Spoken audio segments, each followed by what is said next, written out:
Assalamualaikum, Dr. Mahathir Mohamad. Thank you very much for kindly consenting to appear for Central TV's Dinar Dirham Islamic Finance magazine. Let's cut to the chase. In your last year in office, you initiated the minting of the first dinar in Malaysia. What led you to initiate such initiative with the Royal Mint dinar? No, if there was any minting at all, it is merely to not to be used as currency for the purpose of purchasing anything. It is just for collection. Right. So, having said that, you were also a proponent of having the dinar used in international trade as a means of settling trade between two or more countries. What made you think that the initiative did not take off? Because your successor, Dr. Abdullah Badwi, and the current Prime Minister, Datuk Seri Najib, also did not seem to have taken the initiative to the next step. Well, obviously, if we use the dinar and dirham for the settlement of trade transaction, the US dollar will not be used. If the US dollar is not used, then it will have no value. There will be no demand for US dollar. Currently, the value of US dollar is based entirely on demand for US dollar for the settlement of trade transactions, international trade. So, given the reason US shutdown of the economy, do you think that the US dollar is still a viable currency for international trade? The US dollar has no backing whatsoever. It is not backed by gold. It is also not backed by the reserves held by the US or by its the good situation of its economy and finance. Right. So it's not suitable. So if US dollar is not suitable, Tun, what is the alternative? Would it be the euro, or do we need to have a Nusantara or an ASEAN currency in response to this? Even the euro is not suitable now. It was before, when Europe was doing well. The yen could have been used, but again the yen too is having problem. So what we can do is to trade in our own national currency, or to practically barter, or to create a special trading currency such as the dinar, not to be used for domestic transaction but purely for the settlement of trade between nations. But if we were, can you elaborate further? I mean, there are proponents. You were saying that it's as a settlement of trade between nations, but there are proponents who are actually now on the ground using dinar and dirham as a means of exchange in lieu or at the expense of local currencies. What do you have to say about this? Well, dinar and dirham can be used as an ordinary currency, but not as gold coins. Now, if you think about dinar and dirham as gold coins and silver coins, what will happen is that people who obtain the coins will keep the coins. They will not use the coins because they know the value of gold will appreciate. So whatever they keep will appreciate in value. On the other hand, if you use fiat money, paper currency, it will depreciate over time. So when you substitute fiat money with coins made of gold or silver, people will not want to part with the coins that they obtain. They will keep the coins, and that means that every time a mint issues gold coins and silver coins, it will disappear from the market. Agree with you, Tun. At the same time, the so-called champion of the US dollar in the United States itself, initiatives have been taken to legalize the use of gold and silver coins as a means of settling taxes. Two states, Utah and South Carolina, have legalized the acceptance of gold and silver coins as a means of paying taxes, assessment. So on one hand, the US dollar seems to be in the market. I mean, they are using terms like quantitative easing, monetary easing. But on the other hand, even their own people, with the initiative taken by 3 states to have legalized and ratified the laws, and there's I think about 14 or 15 more states who are in the process of doing so, are saying that we want to accept gold and silver coins. So on one hand, you were saying that we need to use the gold as a settlement for international trade and not use it because the question of hoarding comes to the picture. But on the other hand, even states in the United States of America and certain countries in Europe and even Israel are meeting their gold coins as currency. What's happening now? No, when we talk about gold, dinar and dirham, it is not about issuing coins of gold and silver. It is backing with gold. So much money is equivalent to so much gold or silver. But actual gold will not be used for payment because there's not enough gold to cover the amount of trade that is going on in this world. At the same time, in a country, if you use gold, I said just now, people will hoard the gold. They will not use it as currency. So if the US states issue gold, it will disappear from the market. If they say it is gold currency backed by gold, but actually it is still paper, and they will not issue paper without gold as a reserve or the strength of the economy as backing, then the gold will not be in the market for long. People will take the coins and not give back. Right. Good. Before we end this segment, assuming you have a magic wand, and how would you like to see the Dinar Dirham initiative being taken to the next step by the powers that be in Malaysia right now? Well, we should enter into an agreement with a partner, a trading partner, and we should then agree that payment should be based on gold.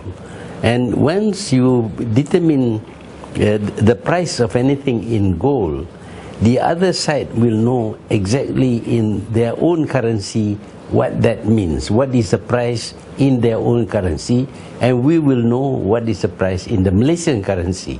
So then when we are buying something, we know the value because it is computed against gold, and they will know the price that they are selling because again they are basing it on gold value. So that will facilitate trade. But actual transfer of gold need not take place because what you can do is to have a central clearing house for trade so that you will know what is the balance of trade, in whose favor is this. And if it is in one country's favor, then you can, if you want to, pay for the balance only in gold. So the total amount of gold used would be very minimal.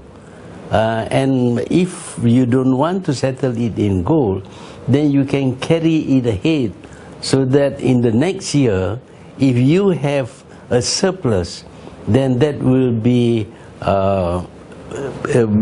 valued against the amount that is still owing to you, or you are owing to the other party in the previous year.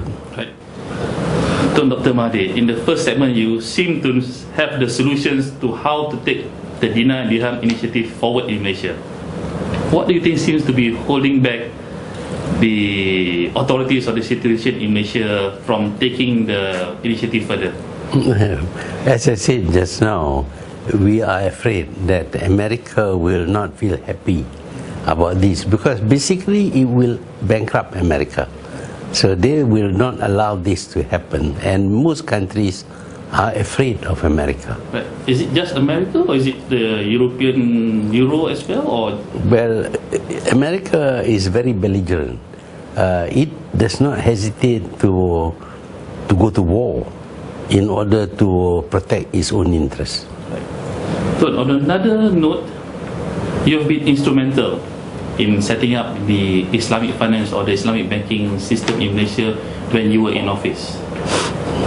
Are you happy with what's developing now, or is there room for improvements that you feel that we could have taken it to another level as well?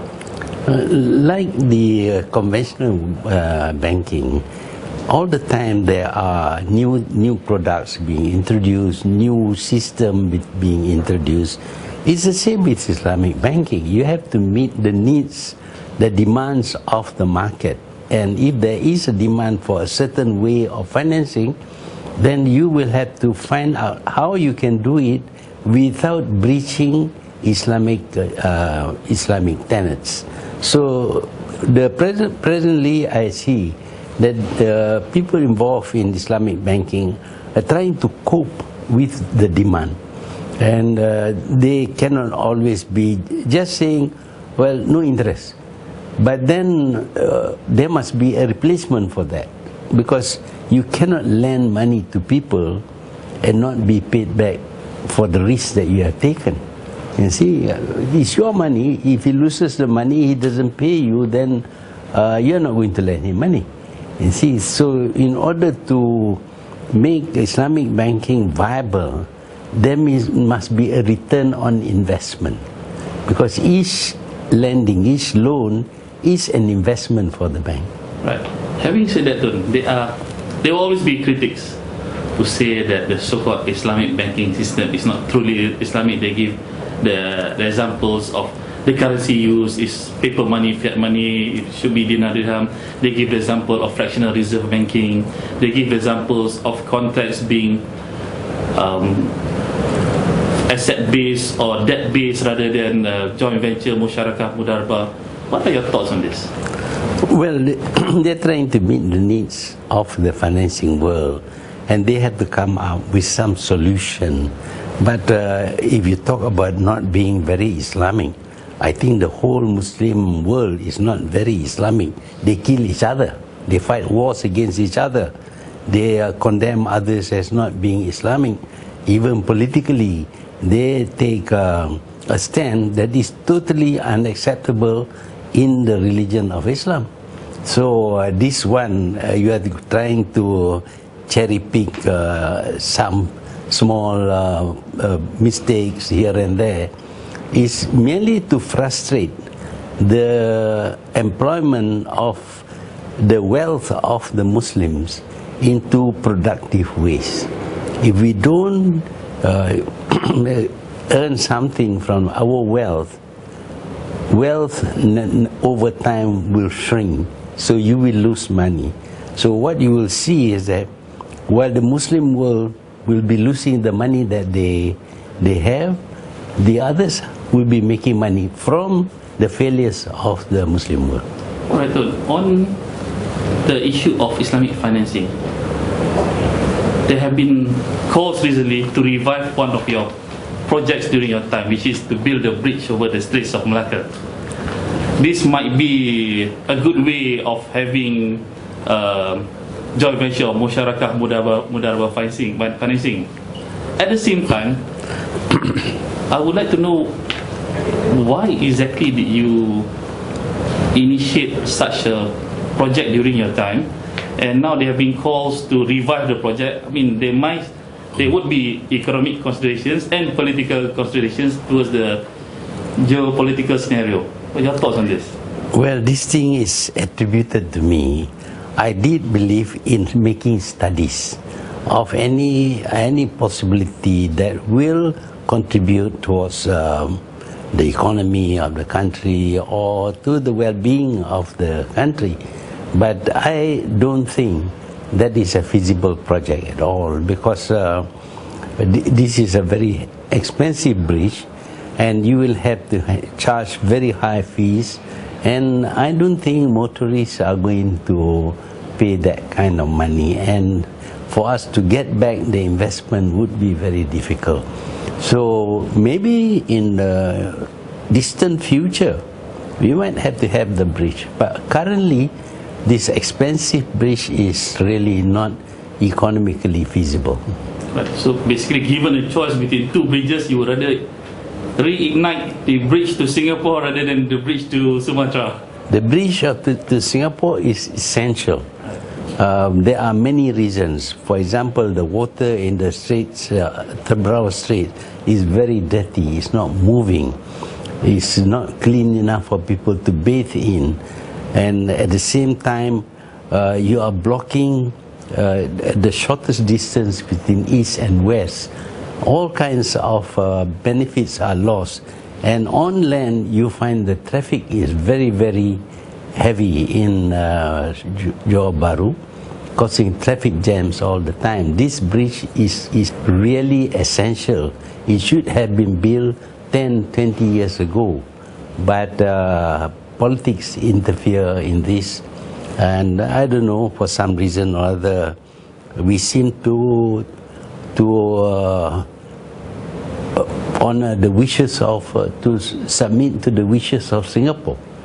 But we are doing it on our own side of the causeway, so there should not be any question of asking Singapore whether they like it or not. The agreement says that Singapore will have to move the pipelines and all that when requested by Malaysia. On the subject of economic independence, we have been, I would say, pressured to sign the TPPA, Trans-Pacific Partnership Agreement, and we have not received a commitment from the present government that they would not sign it. They would, calls have been made to say that they will look into the interests of the people. We might delay it, but there have not been any firm commitment to not sign it. Compared to your time when you were against, not against, I mean you see the agenda by the West, be it via APEC or be it via the IMF. Do you think that Malaysia should or should not sign, or should we do a 5-year study on TPPA before deciding what we need to do? Malaysia's trade has grown much faster than most other countries. There was a time when we became the 17th biggest trading nation in the world, despite the fact that we are a small country. And since then, the economy has been growing without benefit of the TPPA. We can continue to grow because world trade is basically free, excepting that we must accept the conditions imposed by our trading partners. If you don't like the condition, you don't trade with them. But when you have the TPPA, then you are signing an agreement with many conditions, and your trade must be in accordance with the provision of the treaties, which means that you are no longer free. And this is politically also, it doesn't look good, because China is excluded, and China is our biggest trading partner now. And we don't see why there should be an agreement almost confronting China, as if we are trying to block China. That is not healthy for us, politically and economically. So why do you need a TPPA at all? It's not needed. We can grow without the TPPA. But of course, they say, well, those who join the TPPA will boycott us. Well, they need our goods as much as we need their goods, but they boycott us. I think we can find alternative supplies and alternative markets. Right, it seems strange that China and a nearer neighbor Indonesia is not in TPPA. So, what do you think is the agenda for us to sign the TPPA? Because on one hand, when we talk to the consumer organizations in Malaysia, they are so against it. On the other hand, when you talk to the manufacturers, the businessmen, they are so for it. So there seems to be a disconnect between the businessmen or the manufacturers and the grassroots, and also there seems to be perhaps a deliberate agenda to include China and to a certain extent Indonesia. Why? Well, I think Indonesia has had problem with the West because there is some breach of some agreement which involve Indonesia, which has been put before an international tribunal. And if Indonesia loses in the tribunal decision, then Indonesia may have to pay billions of dollars by way of compensation for not adhering to the terms of their agreements. So that is why Indonesia is very cautious. China is deliberately excluded. But as I said, this TPPA is not something that will stimulate trade. It can be an obstruction to trade, even for those people who are going to export from Malaysia. They will be restricted in terms of their supplies of raw materials, in terms of their favoring suppliers, because according to TPPA, you must not discriminate against any supplier. Supposing there is a bid from a member of the TPPA, but you prefer to source it from China, the member might take exception to that and take you to the courts. In which case, of course, you may not be able to get supply of cheaper raw materials, cheaper components, etc. I think the manufacturers need to study the TPPA. It's not about open trade. It's about regulated trade. And when it is regulated, the exporters too will be subject to those regulations, and they may lose out in the process. Right. Tun, my last line of question is with reference to your blog posting on the 18th of September, where you mentioned about, to quote, masa depan UMNO. What made you to write such a posting? Because it's painting as if the future of UMNO is bleak, or what led you to make that posting? Well, I have had the privilege of watching UMNO being founded way back in 1946. I have watched the progress of UMNO. I have been able to actually study the character of UMNO, the character of its members, and I see a deterioration in commitment to the principles of UMNO, to the objectives of UMNO. For example, I see that people are no longer interested in struggling for the Malays, for Islam, and for the nation. They are interested in getting something out of UMNO.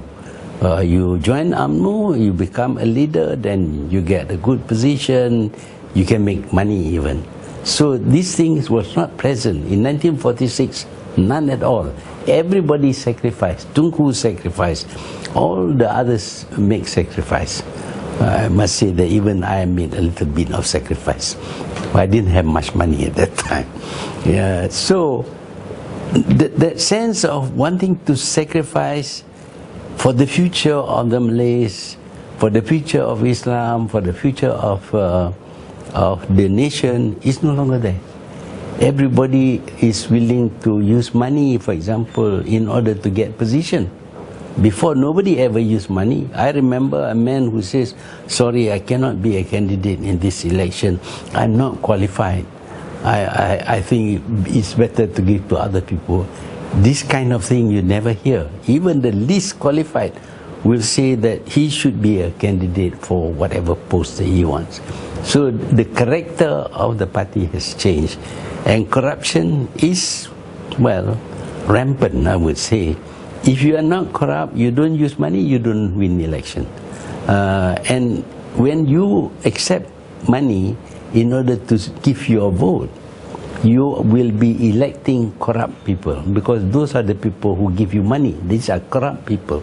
When corrupt people become leaders, they will become corrupt leaders. To give you money, they must, well, be corrupted to get more money for themselves. This is what I worry. Is the character of the party. It's changed, well, radically changed. Thank you very much, Dr. Mahathir Mohamad, for your insights on Islamic finance, dinar dirham, the TPPA, and of course your blog post on UMNO.